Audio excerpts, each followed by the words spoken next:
Hello, my fellow alpaca pals.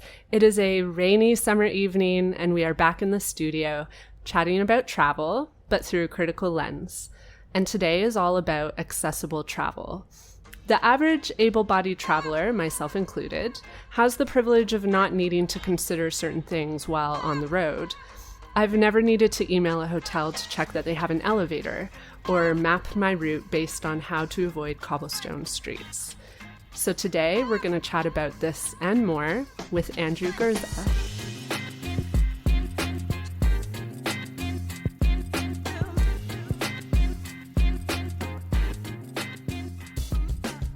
Hi, Andrew. Hi.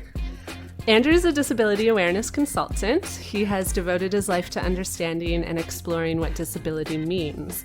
Through his own lived experience, he talks about disability in an honest way. He does this through speaking engagements, presentations, blog writing, and his podcast, Disability After Dark. Thank you so much for coming on. Thank you for having me today. Tell us about your podcast. We're almost nearing 3 years upon this recording, so by the time this comes out, it'll be past 3 years. Amazing. But we're just about hitting the 3-year mark.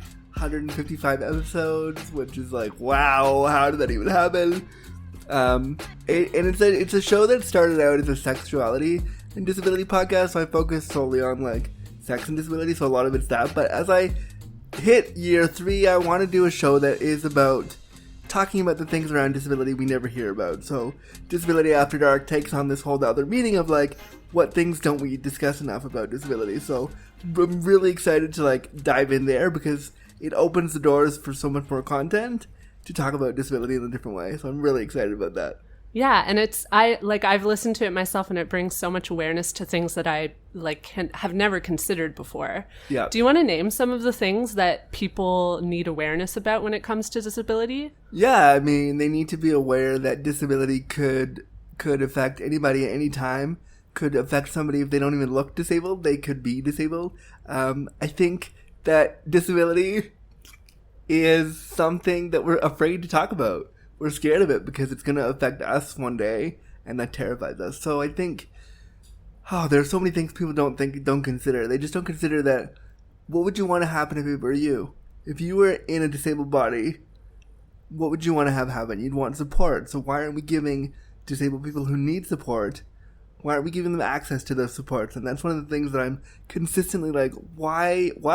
So I think, and also people don't consider how, I'm the master of going on tangents, so sorry. People don't consider how disability feels. We always talk about how you became disabled or what happened to you, or like, do your genitals work? I get that all the time. I get all those like base questions, but nobody asks like, hey, how does it feel to be disabled today, Andrew? How does that feel? So that's kind of what my show kind of explores, is like, let's get into that and explore the lived experience of being disabled and what that really means and how that manifests for someone day to day. And for me, as a wheelchair user, it's different for somebody then who is, who's hard of hearing or blind. So I love having guests on the show who are completely different from me and that want to share their story. It's a fun platform to be able to tell me all about your disability stuff.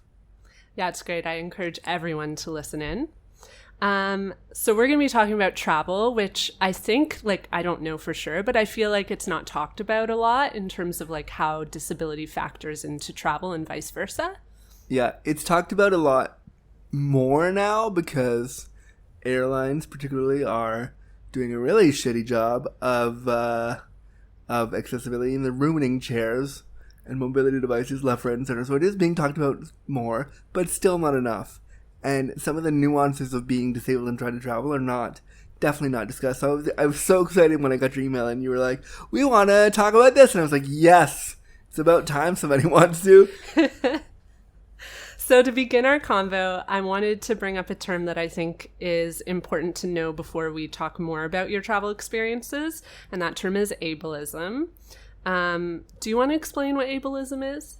Sure. I mean, there's a lot of facets to ableism. There's sexual ableism. There's just plain old ableism. There's institutional ableism. There's academic ableism. There's so many different ways you could couch it. But generally, ableism is discrimination against a disabled person because they're disabled. Do you want to explain some ways that this manifests? Like, give an example? When the airline busts my chair and then wants to give me a voucher to fly with them again. Right. That's ableism. Yeah. When somebody says, like, hey, what happened to you? That's ableism. When somebody says, like, hey, I don't think I can sleep with you because you're in a wheelchair. That's it. Like, there are so many different examples. But basically, it's when somebody doesn't know how to manage the fact that you're a disabled person and says something or does something ignorant. Right. So I feel like language is really important to talk about before we dig in even further. So I heard you mention in your podcast about how you prefer language that is identity first. Yep. You explained it really well. So could you explain that as well? Don't know what I said on the podcast because it's probably been a while. It was a tangent, but it was a really good tangent. Amazing. I'm the my show, if you want to listen to my show, I'm the master of, like, let's go over here and do 5 tips. So yeah. But I said probably something like I prefer identity first because disability is a part of me, and using words like cripple, using words like disabled person really center disability for me in my body and who I am as a person. And so for me, this is not for every disabled person, but in my experience, saying person with a disability divorces you from the disability. I can't run away from it. It's gonna be a part of me every day, all day. So saying disabled person is a really empowering way of doing that. Also saying cripple and using that kind of language, it was once oppressive, but a lot of disabled people have taken it back and said, no, this is a word for us to empower us. And for me, when I use language like that on my show, it's like, if I say it first, you can't hurt me. If I use it to empower me and show you that there's no shame in the word or the language, then we can't be afraid of disability. Also, when you call me the language that I ask you to call me, like cripple or disabled person, it means you care about me, and that's something so rare. I think a lot of able-bodied people want to be so politically correct when it comes to identity that they'll use words like person with a disability all the time, or handy capable, or which is like, oh, gross, or like, what other words? Special needs, like that kind of stuff, because they don't know any better and they're trying really hard to be respectful. But just like we do with the trans movement and all the stuff we're doing with like sexual liberation right now and the different communities there, like we ask someone, hey, what's your pronouns? We need to be doing the same for disabled people. Like, hey, what is your disability identifier? What do you want to be called? Who are you, and how do I identify the fact that you're disabled? We need to do much more of that. Also, if a disabled person says to you, like, hey, you called me person with a disability, actually I prefer, like, disabled person, that's them saying, I care about you. Like, please use the right language. If I didn't care about you, you could call me whatever, and I'm just like, alright, well, fuck off, whatever, you call me this. But if I call you out and say, hey, friend, would you please use cripple here, like, especially with the people that I'm, like, because I run a sex podcast, I can say the dudes that I sleep with, I will make sex jokes about my disability, and I will expect for them to, join in. Showing me that means you get that this is a part of my experience, and I can't run away from it. Yeah, and it's such an easy, simple thing to do, and I think people forget about this, like, in all areas of their life. Oh, yeah. Like, it is so simple to just ask someone. Yeah, it's a sign of respect to be like, hey, how can you access this experience, whether you're disabled, whether you're trans, whether you're both, whether you're, a person of color, whatever your experience is, asking somebody what they want in any variation is like, it means that I want to do what's right by you, and let's do that. So, like, calling me a disabled person means you care. Calling me a cripple means we're friends. Like, there are nuances to the people that I would let call me cripple, and there are people that I'll say call me disabled person. But it means, either way, it means that I want you to be a part of my life. Mm-hmm. So please call me out and give me shit if I use any language that you don't like or that you despise. Amazing. Or that is wrong. Feel free. Standing at the ready. Well, I'm not standing anywhere, but... Just swear at me, whatever you want.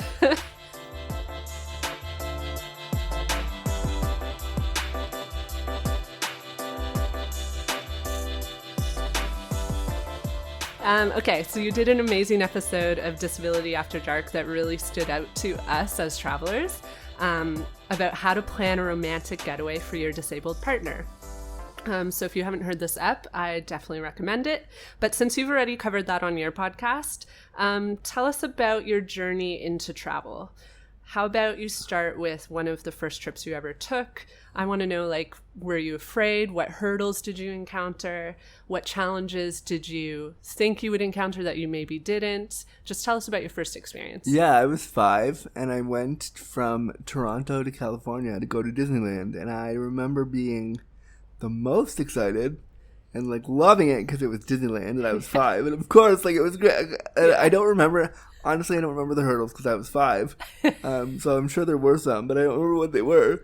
And I just remember loving the plane. I loved the idea of, like, going up in the air, and I was like a little kid. But the time that I really remember traveling was probably when I was like 10 or 11 and going from Toronto to Florida with my family to like a resort for just vacation, and like learning that you had to make sure that the wheelchair was figured out. You had to call ahead, like watching my mom plan everything. When we did the trip, I would watch her set up, like call the airline weeks in advance and figure that out, and call the resort to make sure accessibility. And I would watch her sit on the phone for hours, and I wouldn't understand, like, why is this so complicated? Why for me do you have to do everything? But it instilled in me, like, okay, this is what you're gonna have to do when you travel. And now what I do for work when I travel is that I know how to call the airline, sit on the phone for 50 hours and like cry about what my needs are and say, I need this, I need this, I need this.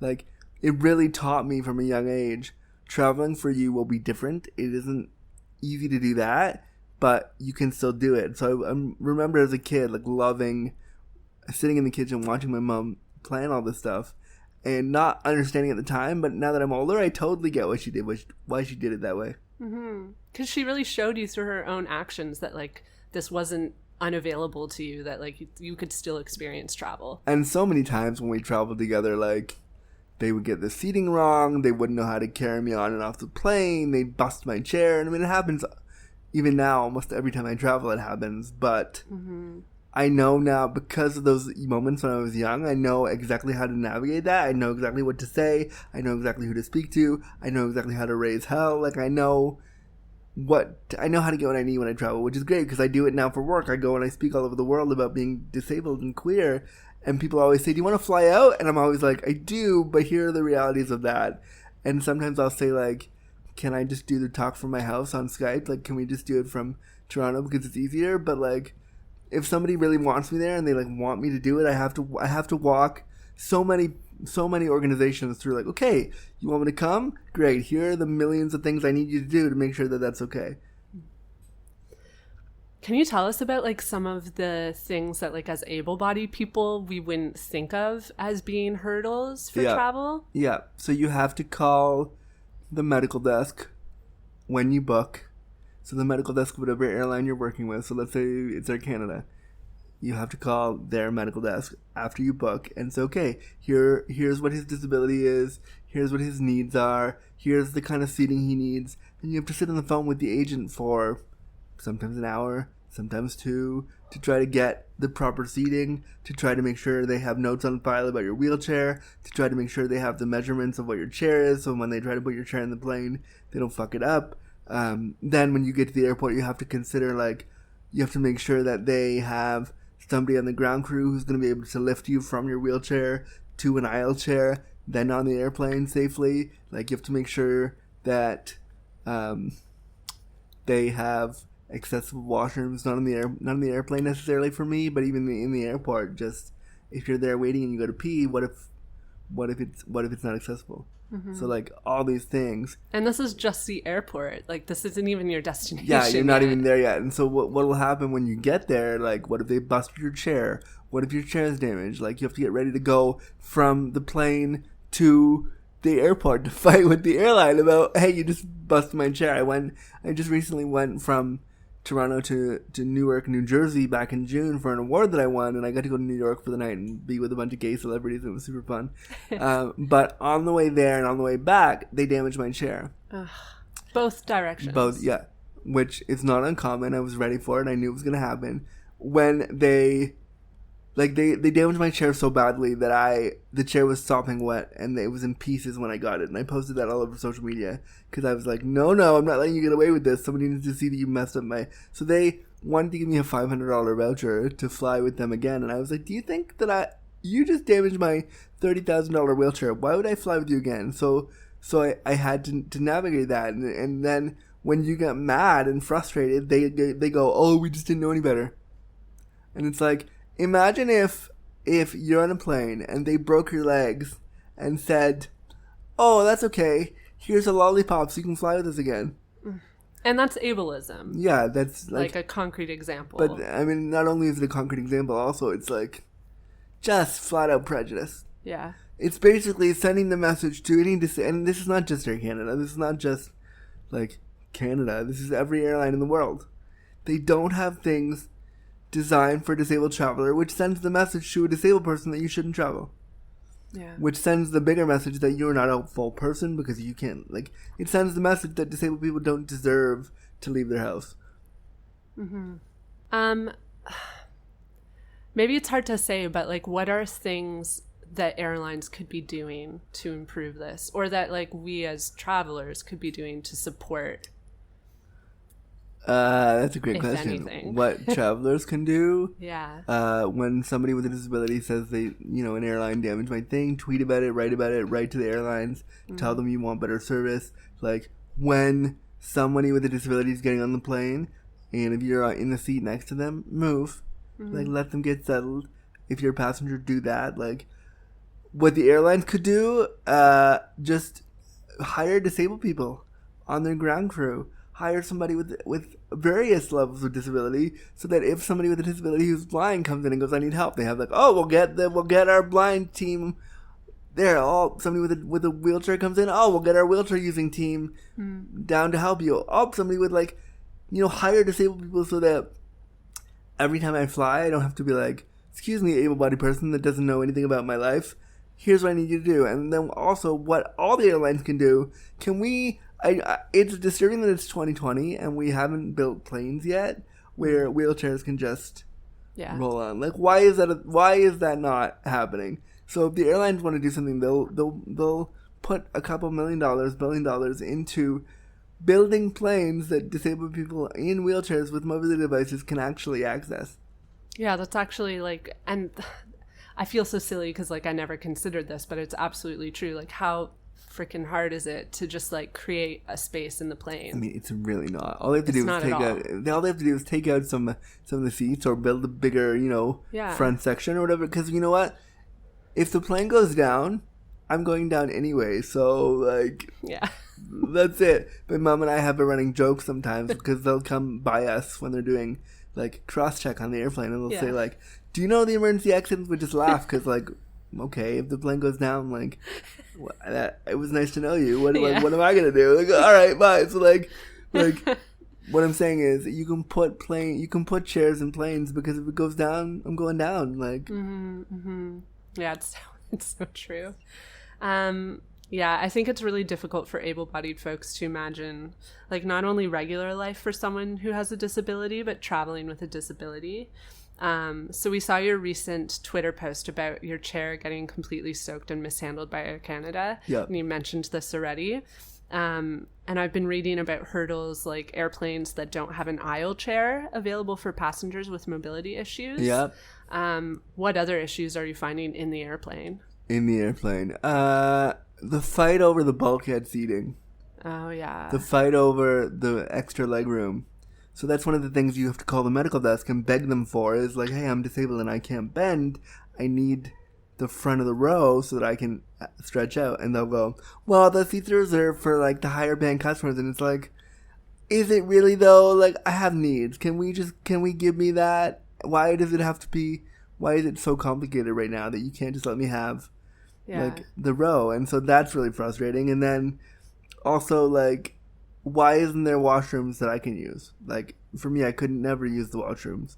So, but why can't they make a plane, like, look, why can't they treat disabled people like giant celebrities and build those planes that are huge that has all the stuff on it and make that the disabled airline? I don't care. It would just be easier, and I'll still pay economy prices, whatever, fine. But if I can get on the plane with my chair and use the bathroom and move my chair around if I have to, like, it can be done. We're just not, we don't care enough about marginalized people when they fly to make it a reality. Yeah. And it's crazy to me too. So like, it's not really a comparison, but Katie and I both have severe food allergies, and Me I've had too. frustrations with airlines because they can't, I've never been fed on an airplane. Whatever I do, I call them, I beg, like, they will not feed me. They won't, they refuse. They're like, it's not safe. And one time I had Air Canada tell me they didn't want me to board the plane because it was too much of a liability for me to fly with them. And it's like, how hard is it? Just like, that's such a simple thing. Like, provide a nut-free meal. Like, you're providing like 20 other different meals. It's so simple. For people with restrictions. I hope and you you're can't listening. do that. You're the, like, and it's so not that I want to bash them, but I will bash them here because why not? You know, they say they've just won all these awards for being the best airline in Canada, and it's like, who is giving you these awards? Your friends? They're also like the only airline in Canada. Like, I mean, it's just so silly. Like, come on. Yeah, I agree. So flying is one thing. What are the kinds of hurdles you encounter when you reach your destination? Can you get accessible transit from the airport to your hotel? Yeah. Is the hotel you booked actually accessible? Like, whose accessibility standards did they use to decide if you can get in the hotel or not? Like, did they damage your chair so much that you can't leave the airport or you can't get out of the airport? That's happened before, where they damaged my chair so much that it's like, okay, we're going to be here for 3 more hours because I went to a talk a couple years ago in Chicago. And we get to Chicago, and I've never been there, and I'm excited because I'm like, ooh, Chicago, like, big city. Ooh, so we get there, and they damaged my chair so badly it wouldn't drive.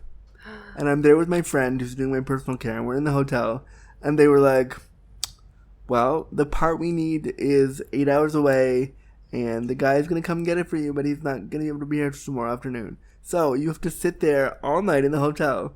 And we hung out and we just watched TV. It was fine. But it was like, what if I had other jobs to do? What if I was like coming in for my talks? What if I had like things to do that required me to be there? What would I do? What if I was being paid to speak, which is my job? What if I like, they take no consideration for like, what happens if you're a business person and you're disabled and you're trying to get somewhere? You lose out on wages and revenue and time. And so who's going to compensate you for that? Yeah.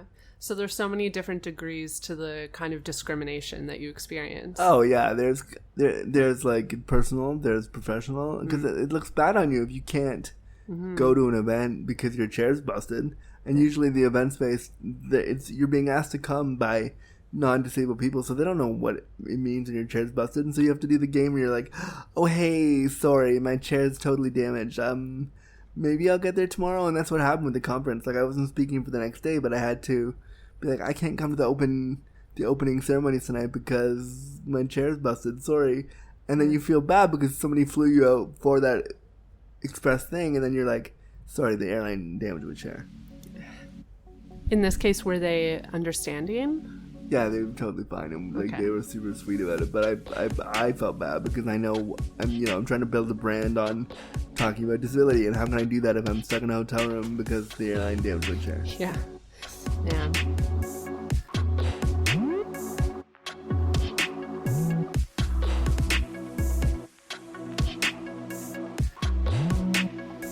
So we've talked pretty frequently on Alpaca about how sexual identity, gender identity, and like we mentioned, something like a peanut allergy impacts not only the trip itself, but the preparation for the trip. So we've seen that identity and medical conditions can often dictate where a person can travel, and it can involve specific preparations and research. So when you travel for leisure, how has disability impacted your choice of destination? I go somewhere hot because I have spastic cerebral palsy, which means if I get too cold, my muscles get too tight, and then it's hard for me to do anything. Ooh, yeah. So I hate winter, and I hate the snow, and that's not my thing. So, like, I'm always like, hey, let's find a way to get to LA. Let's find a way to get to, like, California. Let's find a way to get to Florida where it's hot. And then I think about, where can the wheelchair go? Like, what's the most accessible? Like, I'm not usually going to, like, mountainous resorts. That's not my thing. I'm, like, flat, like, sea level thing. Sure, I'm not going way up high to be an adventurer because the wheelchair can't do that. I'm thinking flat where there's, like, gravel and it's easy to get around. And what kind of research in advance goes into preparing for a trip? Finding an accessible hotel, like phoning the hotel and asking, phoning the airline and doing that thing we talked about, like. Yeah. So it's like hours, I'm assuming, of research that goes into it. I wouldn't say hours. Well, yeah, I don't do it all at once, but if I'm going to London in a couple weeks with my family, and I'm so excited. And so we did hours of research together, hours over a few months of, like, hey, where do we want to go? Let's find the best spot. Let's look at, like, what's cost effective too, because a lot of disabled people don't have a lot of money, or they're on social assistance. So traveling is, like, it is really truly a luxury. So when this opportunity to come to London came up, we were like, hey, we gotta save money. We gotta, like, I gotta put some money in, and we'll all put our money in together and we'll go. So that's a consideration too of, like, how much money am I willing to spend to do this versus will I have enough to live after I do this. Mm-hmm. And I guess, like, from that perspective, your choices are limited when it comes to, like, hotels or restaurants, whereas I have the privilege when I travel of, like, choosing a really cheap hotel, but I don't have to think about whether it's accessible for me or not. Yeah, see, I have to pick higher end stuff because I need to ensure that accessibility is there. So I can't. My friend and I once, I want to say, like, 10 years ago, more than that, 12 years ago, we went to New York for the very first time, and I'd never been. And we decided, we were like 22, and we decided to book a hostel. And I was like, cool, and we're young and impressionable, and that was a cool 20-something thing to do. So we went, and we get there, and we phoned them, and they promised, and they said, it's all one floor, he'll have no problem, he'll get his wheelchair in, no big deal. So we get there at midnight on, like, a Wednesday in Manhattan, and I've never been. And Manhattan's scary if you've never been there, so I'm terrified of everything. So we get there to this hostel, and there's, like, 5 stairs leading up to it. My friend and I were like, what the fuck do we do now? So my friend, being the resourceful friend she was, grabbed a piece of plywood from the rats in a garbage dump, like, a few feet away, and was like, okay, Andrew, I'm putting this over the stairs, drive up this. And I was like, what? So we did. We somehow managed to, like, drive. I drove up it and almost died. Pretty sure I almost died. But we somehow made it in there. And then we get in there. There was they were bunk beds. And my friend was like, how are we going to do this? So, like, somehow we had to stay there all night. We had to, like, call our hotel website and be like, how do we fix this? So they found us a place in New Jersey the next day, which is a whole other journey to get there. Yeah. But, like, you really have to consider that story. I share that story to say, like, you can't just, let's go and see what happens. It has to be really meticulously considered because you want those creature comforts. And if you just hop in a hostel, that's not going to happen. Mm-hmm. Yeah, for sure. All right. So one thing that I've openly talked about on my site and, like, on the podcast is how travel, especially solo travel, has helped me personally to gain a sense of empowerment and independence that I never experienced before. And I'm realizing that this empowerment and independence that I feel while traveling is one of probably many examples of my privilege, especially in a travel context. Yep. You're like, yes, absolutely. Yeah, got it. Have you experienced empowerment traveling yourself? And if so, like, how has that shown itself or manifested? I don't travel on my own. I need somebody to travel with me all the time. So the idea of traveling independently is not realistic for me. Yeah. But I love the idea of interdependence and traveling with somebody. Because when I bring an attendant with me, like, I will make sure they're paid for. I will make sure they have all their things. I will make sure, like, so they're not doing all this for me. They're taking care of me, but I'm making sure that, you know, they are also cared for. So there's, like, a nice friendship bondy thing when somebody goes with you to do your care and to travel with you. I also think that, like, I love being able to travel with somebody and be like, look what I do, like, because of my show or because of my, like, speeches that I didn't ever think would be a thing. I'm now able to travel to all these places because I'm one of very few people doing a thing. And so to be able to take my friends who also do my care on those journeys with me, or in some cases, like, I'll take, when I went to New York in June, I took my mom and we went together. There's something really awesome to be like, look what I did. I got myself from Toronto to New York all because I said some words and people liked it enough that they wanted me to, like, be a part of this thing. So it was really, like, that's really cool to know that from my bedroom where I create my show and where I do all my work, like, the world is listening enough that they're like, hey, want to come and be honored at this thing? Like, I was honored with Elton John and, like, Dan Levy and, like, big stars. So it was, like, really cool to be like, Mom, want to come with me on this adventure where I have to go to New York? Like but there's something, like, really cool about being able to say I have to go to LA, I have to go to New York for a job that I basically created out of thin air. Mm-hmm. I think that's the beauty of podcasting, especially. It's, like, beautiful how you can sit in your own home and, like, reach so many people. And, like, people are really listening to you, which is, like, because I'm sure when you do this show too, like, you don't think about who's listening, you just do it and you're like, all right, well, maybe somebody will. Yeah. Like, I honestly always think that 5 people are listening, and then I look at the numbers and I'm So like, oh, there's way more than that. I know, it's like a pleasant surprise.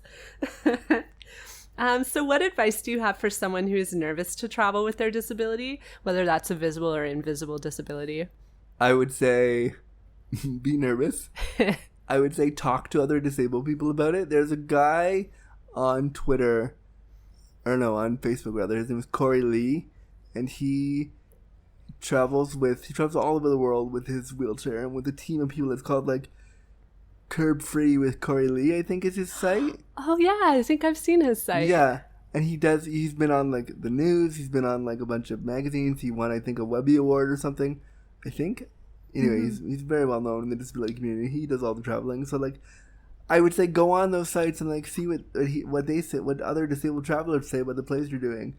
I would say don't let it deter you, but really think about what do you need before you go. What are you going to have to pack? What kind of resources will your attendant care worker need when you're there? Like, think all that through before you just decide to, like, I'm going to go here. Because if you get there and you don't have the thing you need, then no one's going to help you. Yeah. And on that note, I've actually noticed, like, both on Twitter and Instagram and blogs, there are a lot of disabled travelers who are actively talking about it. Oh, yeah. I mean, it is. That's why when you said earlier, like, we don't talk about them enough. And so I would counter that with, we generally as the world don't. But if you talk to, like, a disabled bunch of people, yeah, we're talking about it all the time because it constantly happens to us when we try to, like, navigate traveling. We're always dealing with, like, someone being like, oh, they broke my chair today, or oh, this happened, or, like, so it is talked about in certain circles, but that just needs to expand out into the real world because one day everyone's going to need a mobility device or have an invisible disability, and when that happens, they're still going to want to go to they're going to want to be 85 going to Fort Lauderdale still, and they're going to want help to do that, so we need to plan for that now. Like, I just find it really troubling that we haven't planned for this now because all of us are going to experience disability or chronic illness in some way at some point. So it needs to be, all the resources should be there. Yeah. So, like, really what we can all do is just amplify voices, be that through, like, resharing on Twitter. Yeah, like, send Air Canada a tweet right now that's like, hey, you must have made his chair back in June. Maybe you want to give him more than a $500 voucher to fly with you. Like, so they never give you anything else for that? I emailed them and I said I will do workshops for you. Like, I'll do paid work for you. I'll do, like, a campaign with you. I'm happy to, like, talk about this with you. I'll go and I'll meet your ground crew and discuss the things. And they came back with, oh, here's $500 more. I was like, great, you're gonna give me $1,000 to fly with you, which is not money. It's $1,000 to fly with you. So it was like, if you cut me a check for $1,000, that would be different. You simply said, here's a free ticket to fly with us. Ooh, like, that doesn't make me feel confident. And so now, just as a personal preference, I am refusing to fly with them ever again. Mm-hmm. Yeah, good call. Okay, so confronting ableism. How can able-bodied folks be allies? And not just, like, in travel, but, like, in our lives in general. I think the first thing we need to do is realize we're all ableist. All of us. Even if we have the best intentions, myself included, I can say some ableist shit too. We can't hide from it. We need to start owning it. When somebody who is marginalized calls us out, or hopefully they call us in, because sometimes call outs can be really like, whoa, that was a lot. Hopefully they call us in and be like, hey, like, I really don't enjoy cancel culture that we have right now, where it's like, I'm going to cancel you because you said that thing. And so I try to be like, okay, where do you come from? Like, what are you trying to say? Underneath your ableism, what are you really trying to ask me here? And if I want to help you with that, then I'll use my story to do that. Otherwise, like, figure it out on your own. But the first step is to realize we're all ableist. We're all racist. We're all those things. We can all be those things. We have to be better at how we react when somebody reminds us that we're all those things. I love that term, calling people in versus calling them out. Like, bring them in. Why are you, like, I think this is the trouble with social media culture, is that people can just send a tweet and be like, so-and-so's an asshole, cancel. And it's like, well, no. Okay, like, can you just slow down? And instead of canceling everybody, if you cancel everyone, you're going to have no one to, like, be your friend afterwards. So, like... There's not enough focus on listening a lot of the time, I find, that people, like... And it takes work. And this is another thing that I've thought, like, it's something... Like, I consider myself a feminist, and I also consider it a lot of work to be a feminist, educating other people about the challenges that women face in society. And so similarly, like... It's this, like, weird balance of balancing the work of calling people in with, like, your own mental health. Oh, totally. You have to decide, like, is this worth it enough to get in? Like, do I really want to get in a 2 a.m., like, Facebook argument with some rando that I'm never going to talk about? Or is this my friend that I really care about and they said something problematic and I want to, like, guide them? And usually, in my case, if it's somebody that I want to sleep with and I really think they're attractive and they said something kind of shitty, I'm like, all right, let me guide you, because I might end up, we'll be naked in bed later. So maybe I want to fix that. But or also, if it's a good friend, like, just being super real with you. But, like, if it's a good friend, also too, like, hey, you said something, and I would hope that if I said something wrong in other communities, somebody would call me in and say, like, hey. And I've done it with people with certain pronouns. I've messed up their pronouns, been like, oh, wow, I'm so sorry, I'll do better next time. And then, like, the same with disability. Like, if you call me differently abled and I prefer disabled, like, oh, sorry, messed that up, I'll do better next time. I think the problem with that is also, you can't self-appoint yourself to be an ally. I hate it when people do this in social justice. Being an ally is not a self-appointed position. You have to earn that in whatever community you come into. So I don't come in and be like, oh, hi, I'm an ally to the trans community. Unless a trans person says, no, he's an ally. Like, because that's not my place. Just like I would hope an able-bodied person's not like, hey, I'm an ally to the disabled. No, you're not. Did a disabled person say you were? Like, so I feel like we need to remember that, like, it's a privilege to be a part of a marginalized person's life, especially when it comes to disability or, like, whatever marginalization they have. If they let you into their world, it's a huge privilege. And we, as myself as a white cis person, have to be mindful of that around trans people of color or people of color generally. Whatever their I'm rambling, but whatever their marginalization is, like, you have to be mindful of that. Like, it isn't just expected that you're an ally because you have done work in social justice. Like, ooh, good for you. But, like, until somebody says, I'm bringing you into this community as my ally, you don't get to call yourself that, I think. Yeah. No, I totally agree. Okay, let's have some fun talk. Ready. Tell us about your favorite travel memory.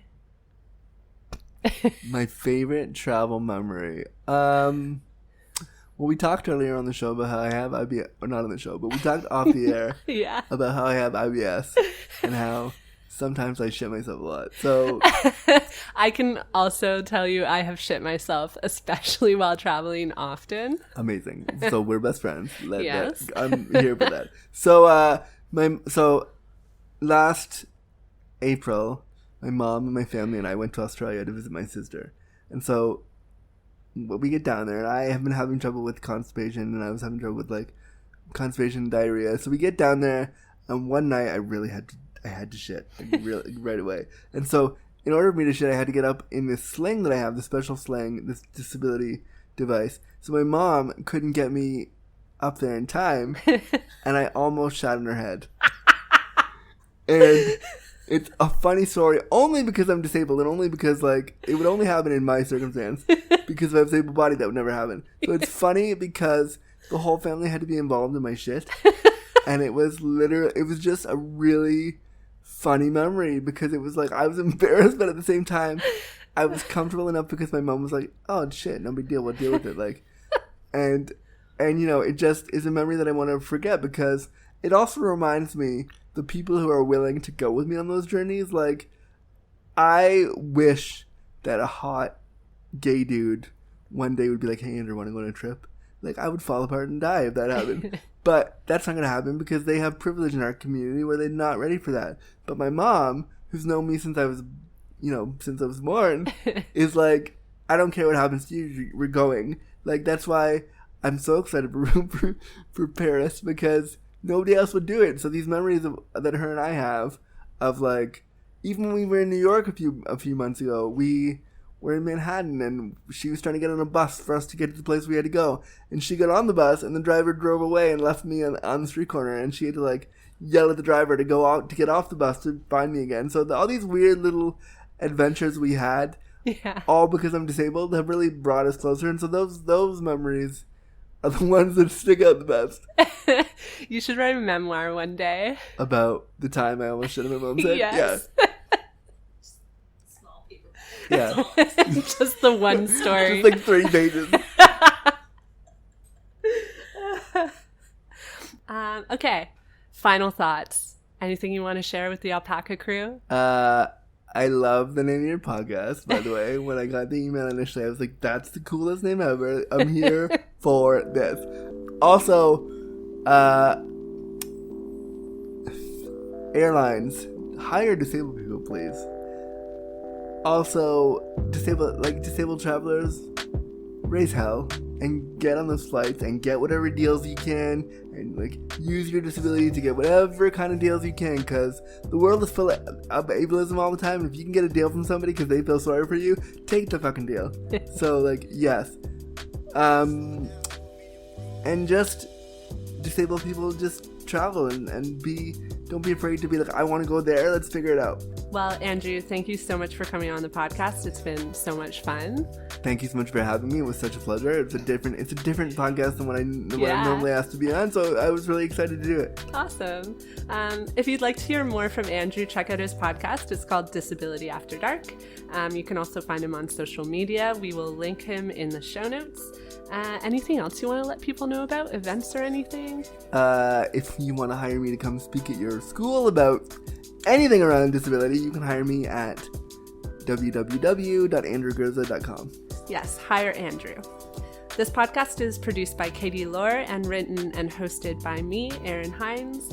If you'd like to get in touch with us, you can find us on Instagram and Twitter at alpacamybagspod. Join our Facebook group, Alpaca Your Bags, or email us at hello@alpacamybags.ca. If you like what you're hearing, please let us know by reviewing the podcast. And remember to subscribe while you're at it. Tune in every other Wednesday for more episodes, and I hope you all get to alpaca your bags soon. Until next time.